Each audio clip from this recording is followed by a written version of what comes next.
one of nature's masterworks, the ultimate long-distance athlete.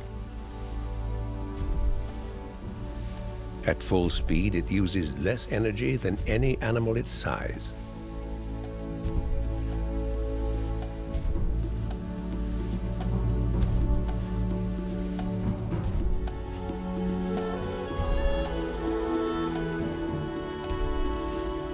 The kangaroo is shaped by the land in which it lives, one of the most challenging places on Earth.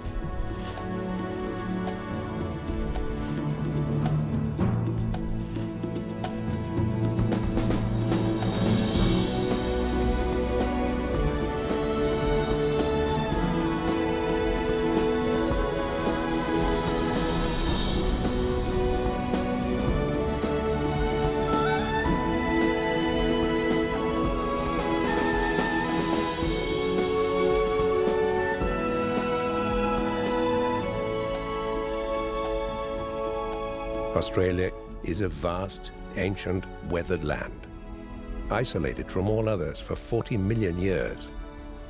It is a place of extremes, more like another planet than another continent.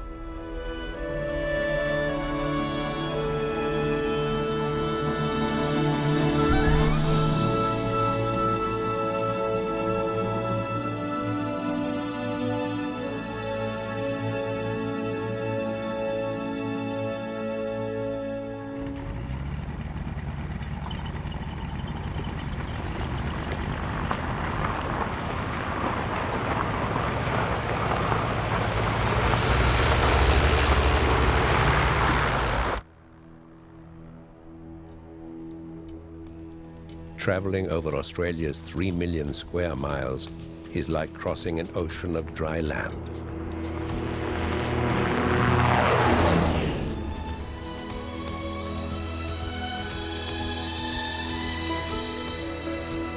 Primeval landscapes belie its rich, resourceful life.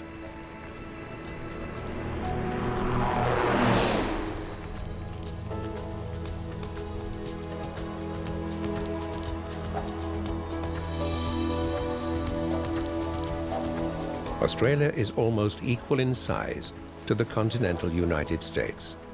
It is the driest vegetated continent on Earth.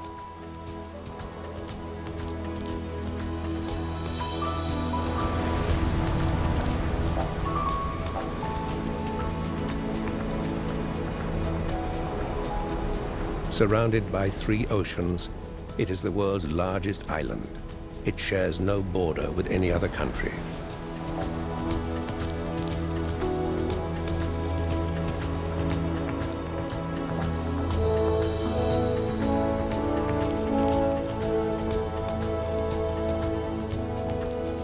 Here, some of the Earth's oldest rocks hold fossils from the dawn of life.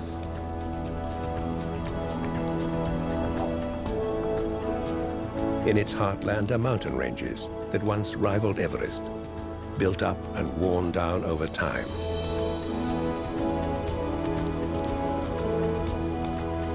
And remnants of a once vast inland sea.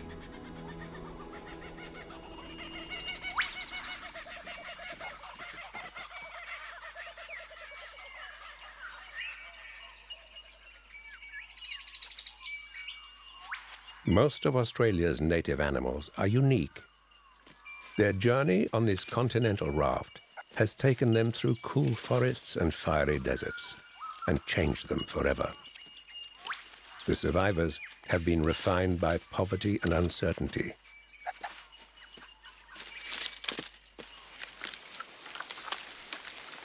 Some have climbed up out of adversity.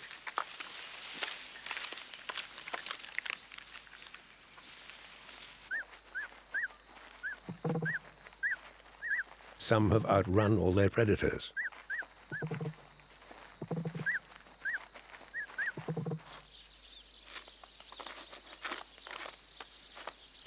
Most have adapted to hard, fickle conditions.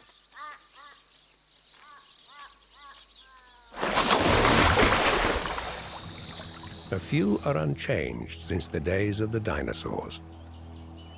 Now, sheer diversity of species spreads the risk that life is required to bear.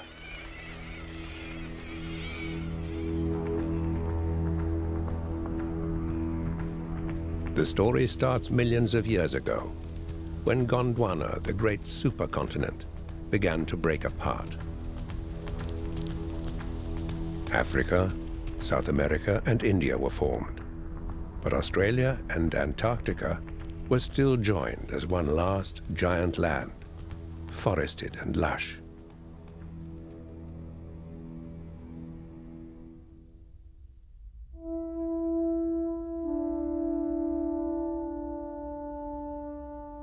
By 50 million years ago, the breakup was complete, when Australia parted from Antarctica.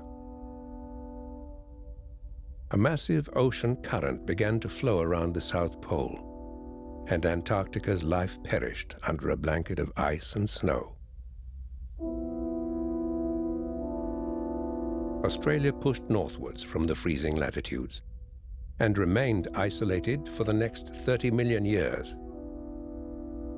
It became an ark of survival for its cargo of ancient life. Searing winds began to dry the land, and its moist rainforest all but disappeared. At the center, the desert was taking over.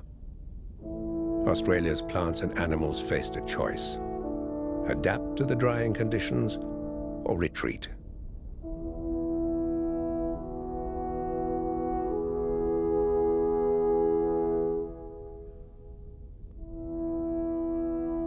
Now, the symbol of Australia's red heart is Uluru, the Earth's largest exposed rock. It commemorates the relationship between life and this land.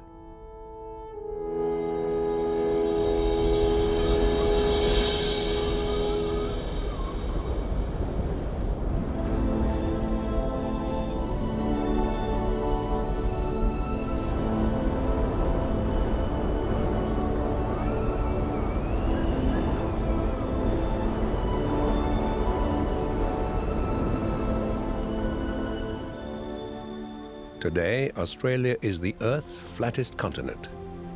Its mountains were worn to their stumps millions of years ago. The Nullarbor Plain, on its southern coast, has the world's longest unbroken coastal cliffs. Once you could walk to Antarctica from here.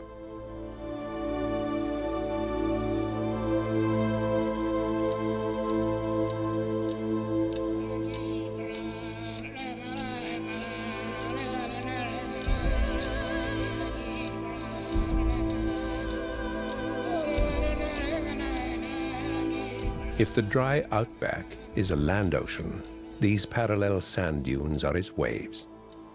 Stretching beyond the horizons, they cover nearly half the continent.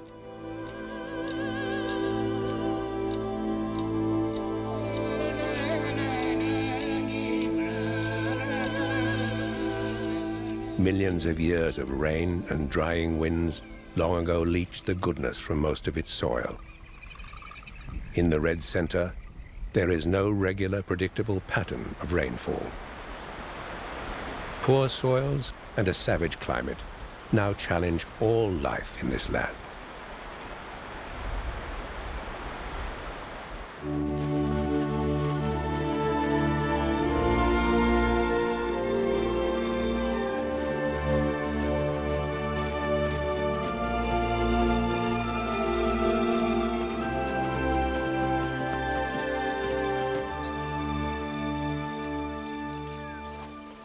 Nature responded to the changing conditions.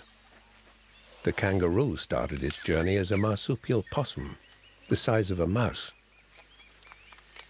As forests contracted, some kangaroos evolved to live in the trees, and others learned to eat grass. When food is plentiful, the males are active, and courtship disputes are traditionally settled with a round or two of kickboxing. Mothers and babies sensibly keep out of the way.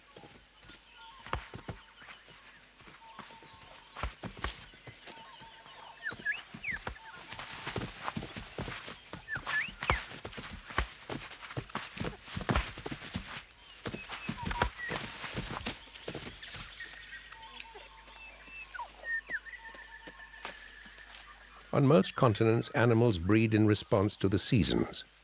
In Australia, it is the availability of food that prompts the kangaroo to reproduce.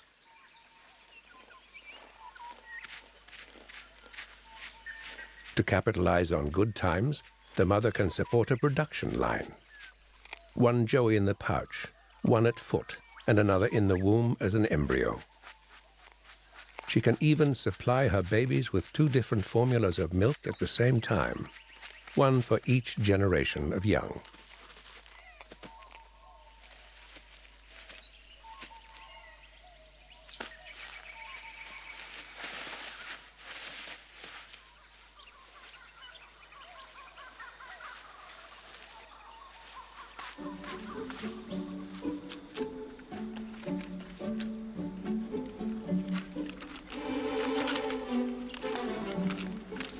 The koala evolved from the same marsupial possum as the kangaroo. When the baby is big enough to leave the pouch, it rides on its mother's back.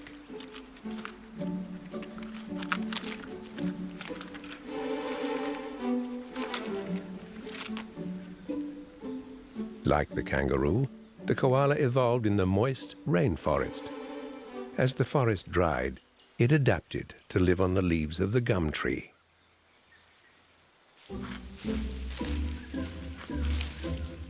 Now it drinks little water, and its digestive system can extract moisture and nutrients from leaves that would be toxic to most other mammals. Koalas use as little energy as possible, resting about 19 hours a day.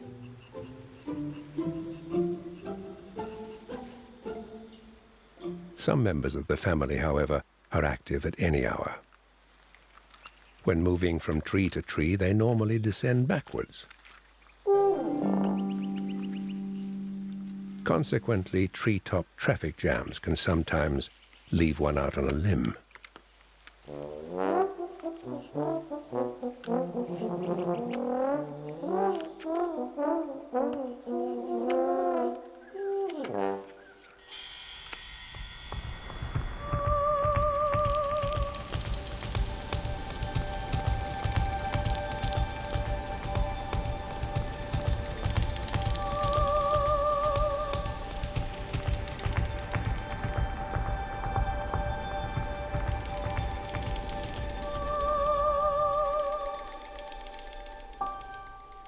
For years on end, much of the Australian inland receives little or no rain. 2/3 is classified arid, and 1/2 is desert. The outback, as it is called, covers most of the continent.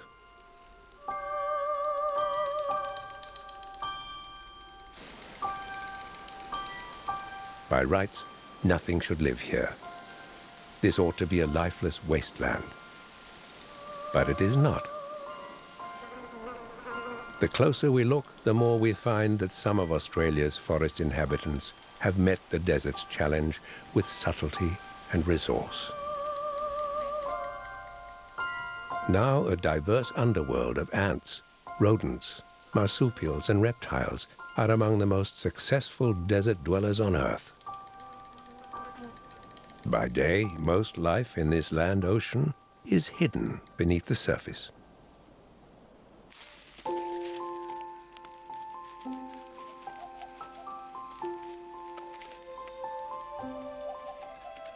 Many of the desert animals come out to feed in the cool of night.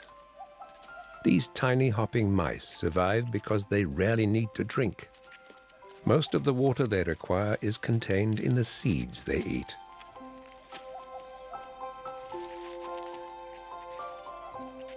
In the heat of the day, they huddle together in deep burrows, creating a humid atmosphere that helps to conserve moisture.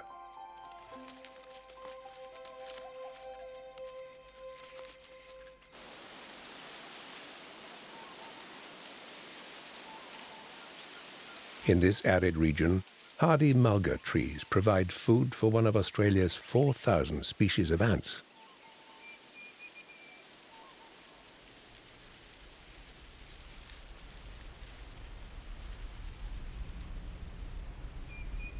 "6 feet below the surface, Honey ants hang like clusters of golden grapes in cool, humid larder chambers. These specialized ants are living honeypots.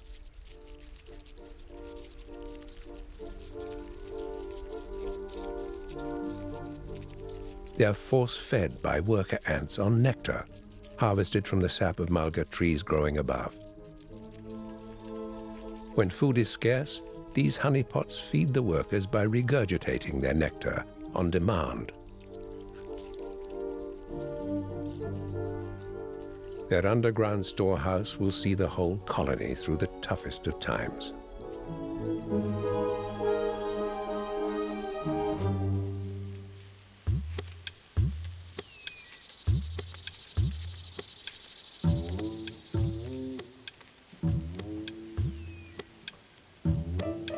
Arid Australia is the land of the lizards. There can be up to 47 different varieties in just one area. The thorny devil has a sticky tongue, and it's picky about what it eats. Out here, black ants are one food that never runs out.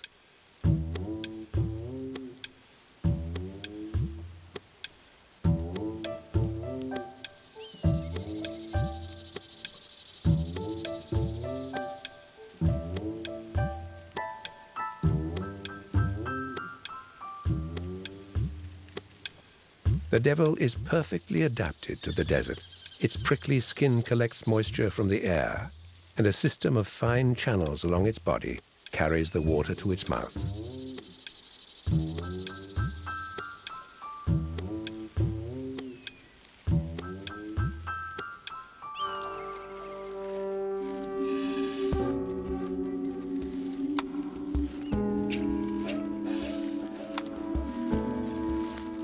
The biggest and most fearsome of the desert lizards is the parenti, which is both scavenger and predator.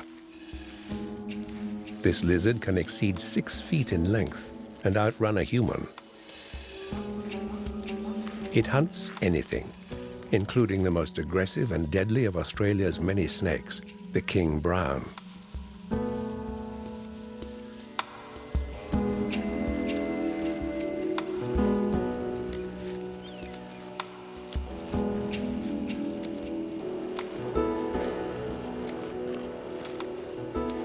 Sometimes, though, the king brown is more than even a parenti can manage.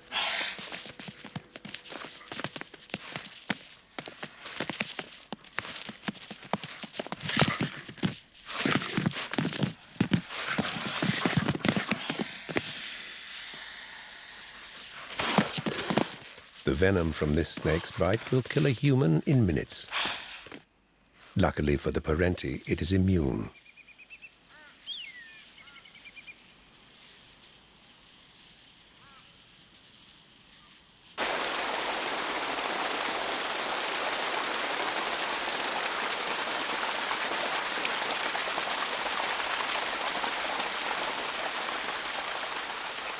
While much of Australia's life was adapting to the dry inland, some of its plants and animals retreated to the mountains of the east coast.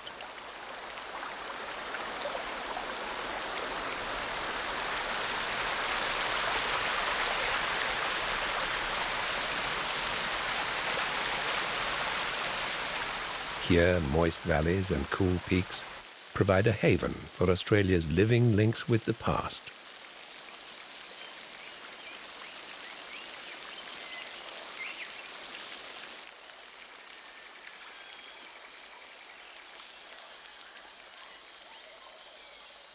In scattered pockets of primitive rainforest, descendants of Gondwana's original plants and animals thrive today.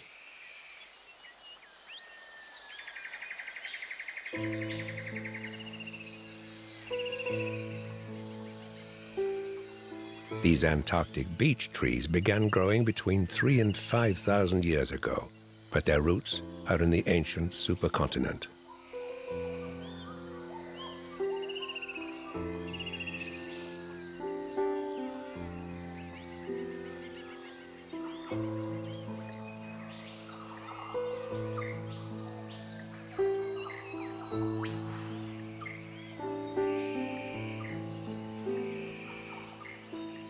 Most of Australia's native plants and animals began to evolve in wet, cool forests like these.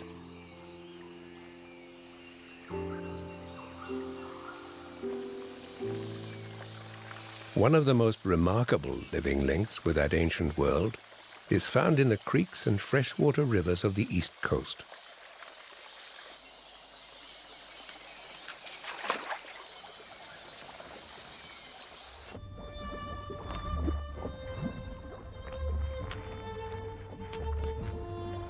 The platypus suckles its young like a mammal, yet lays eggs like a lizard.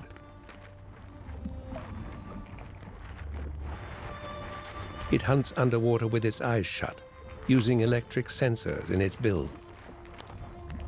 The first Europeans to see it were dumbfounded. To them it was a living contradiction, if not a practical joke. The platypus, though, has survived for 120 million years. Today it exists nowhere else on Earth.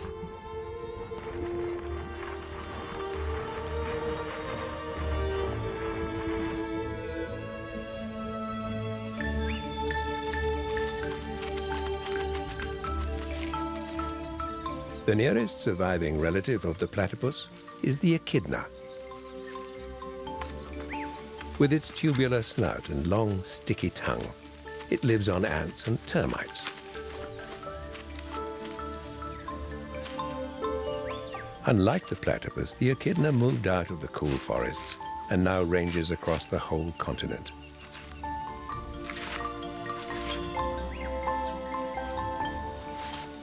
When threatened, it digs in rapidly, presenting an array of sharp spines to its attacker.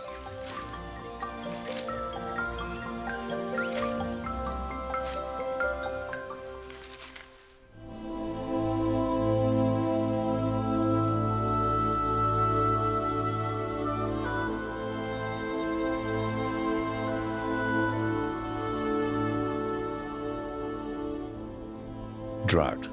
It can last for months or years at a time. Long periods without rain push all life to the limit.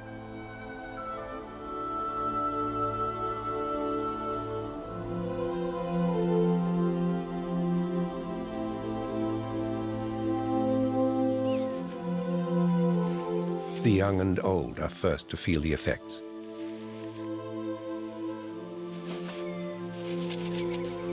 Clear skies, parched earth, and searing heat become the rule of life.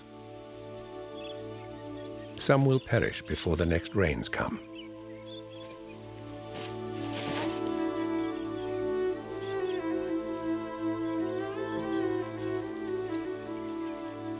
Now, the kangaroos of the desert call on another remarkable strategy for survival.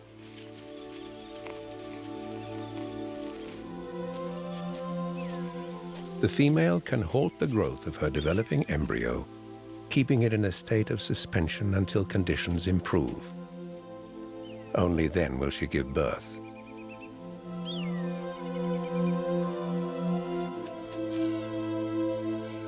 For the joey already born, the future is now uncertain. But the unborn embryo will be ready when good times return.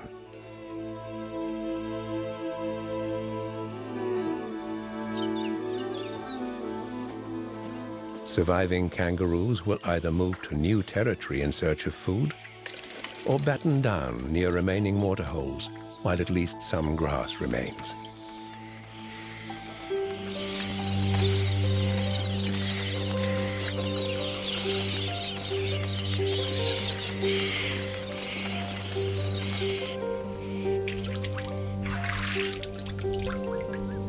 Emu families have a similar hard choice to make.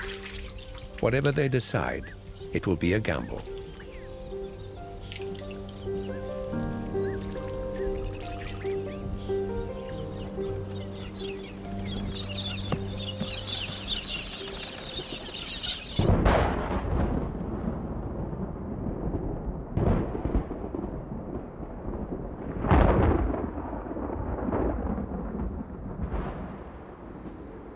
Relief from drought is unpredictable and often arrives a long way from where it is needed. Each year, the tropical wet season brings storms and flooding to Australia's far north. As the monsoon unfurls curtains of rain, a transformation begins.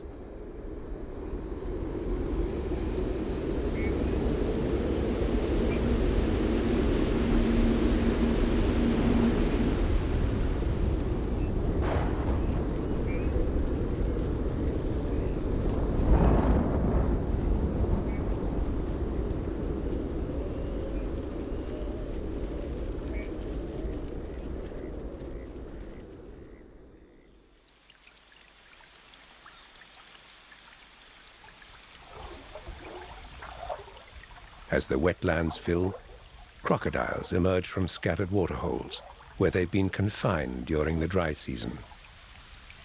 They will build nests above the high water level and lay up to 100 eggs.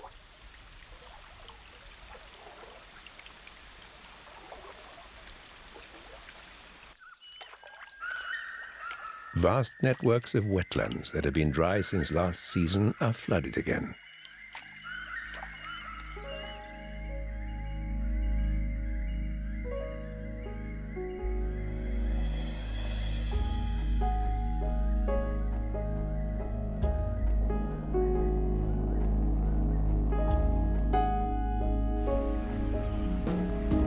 Sometimes this powerful event can also transform Australia's arid centre.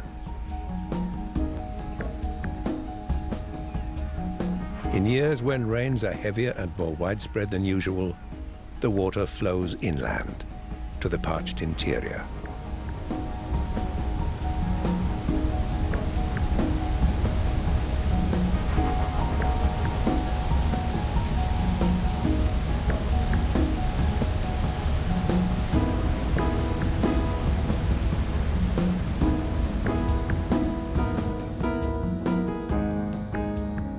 Slowly heading south, water spreads across the plains. In 6 months or more, it may reach the center of the continent.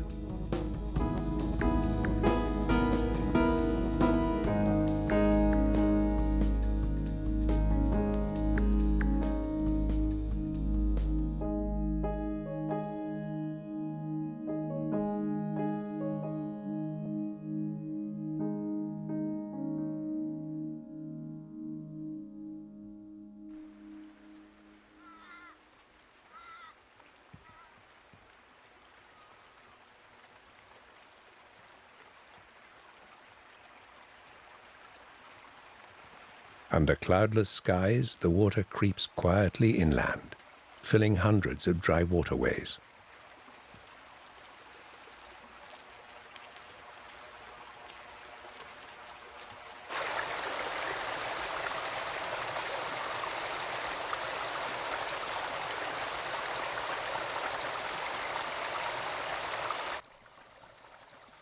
In dry, sandy creek beds, millions of tiny, drought-resistant eggs, like seeds, are waiting.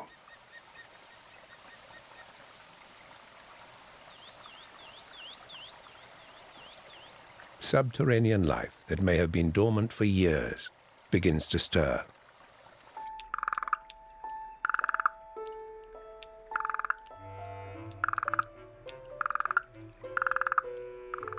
Stimulated by seeping water, the burrowing frog awakes from its long sleep. Carefully, it parts the membrane that has kept it moist through the drought.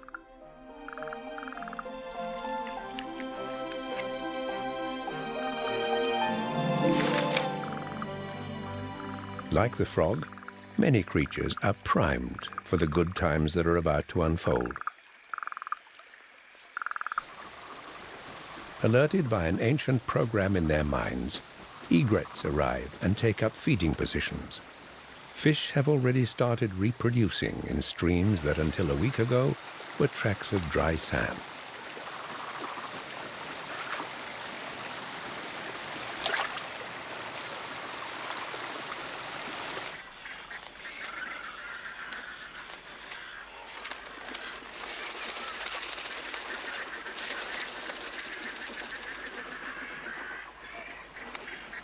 Thousands of water birds join in a frenzy of feeding and breeding that may happen only once or twice in a decade.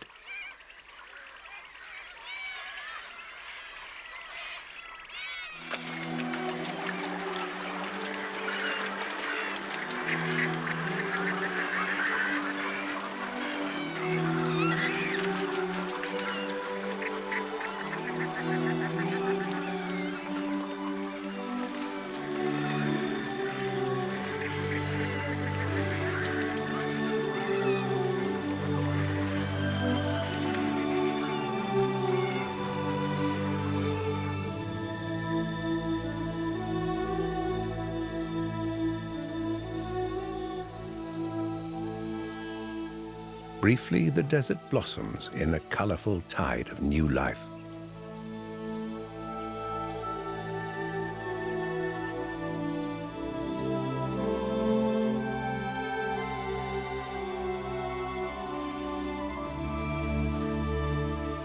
One of the few large predators in this land also participates in the bonanza. Australia's wild dog, the dingo, arrived from nearby Asia about 4,000 years ago.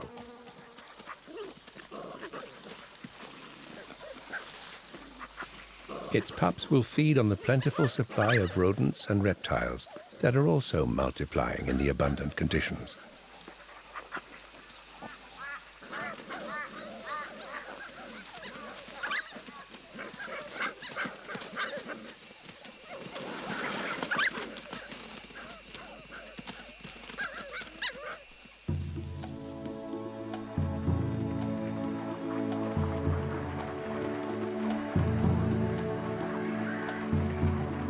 Tens of thousands of pelicans are drawn by the irresistible call of inland water.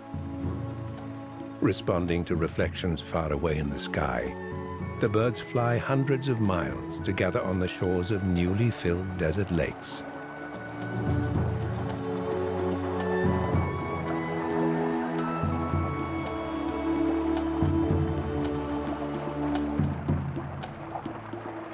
With more than 500,000 nesting birds, colonies of this size are a rare event.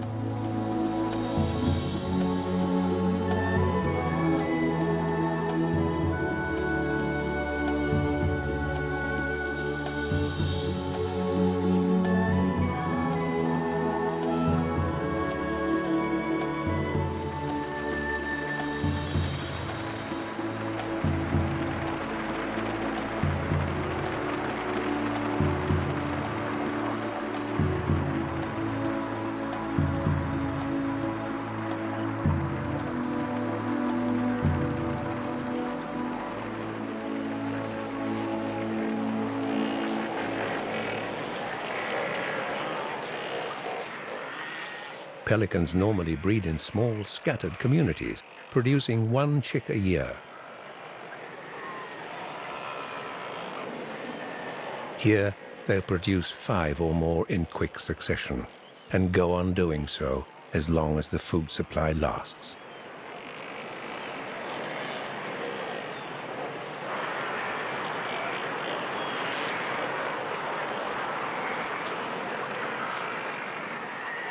Millions of years ago, pelicans were breeding in the vast lake system that covered much of the interior.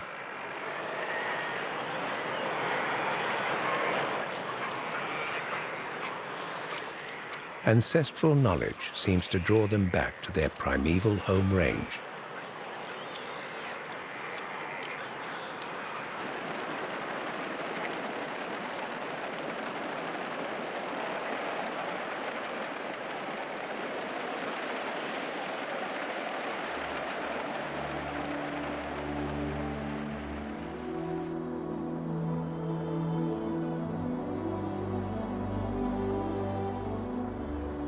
The water ends its long journey at the center of the continent in Lake Eyre.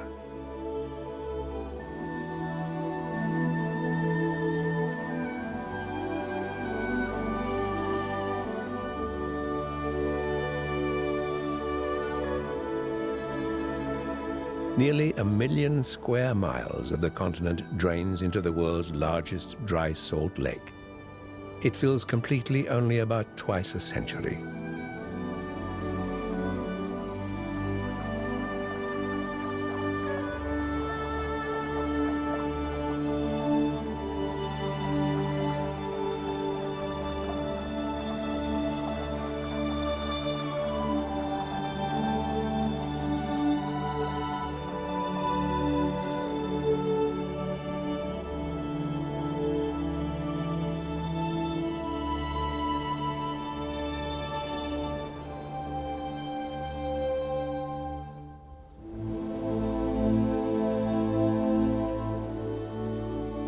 Inevitably, the flow of water stops.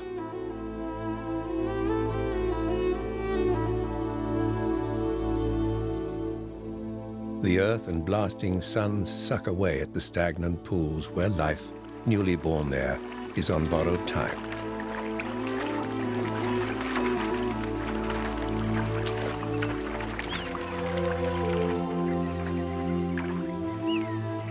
Trapped by receding waters, some of these fish will provide a final feast for the birds.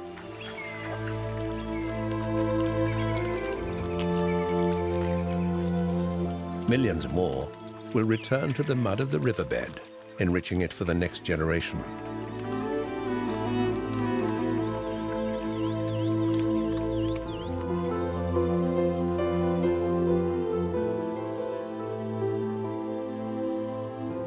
With their food supply running low, the great flocks of pelicans become nomads once more, rising to search for that far flash of water over the horizon.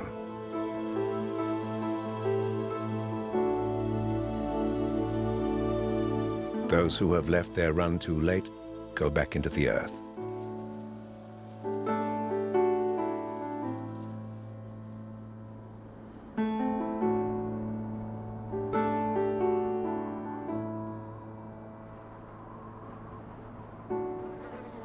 The familiar desert will now reclaim this place. Suns will scorch it. Winds will dry it out.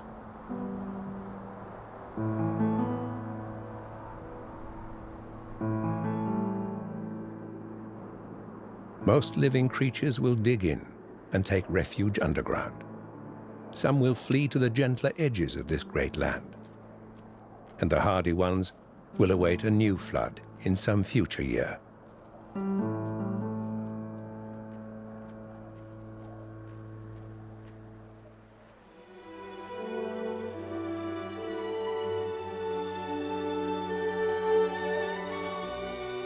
In Australia, life has struck an unlikely deal with an uncertain climate.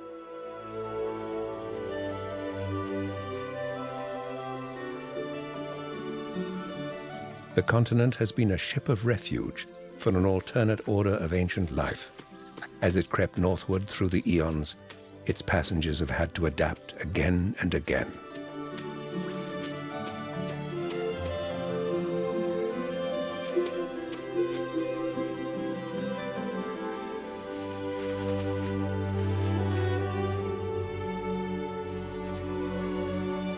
In this land beyond time, life has learned to ride out the hard times and flourish in the good times. Far more than merely surviving, life has triumphed in Australia.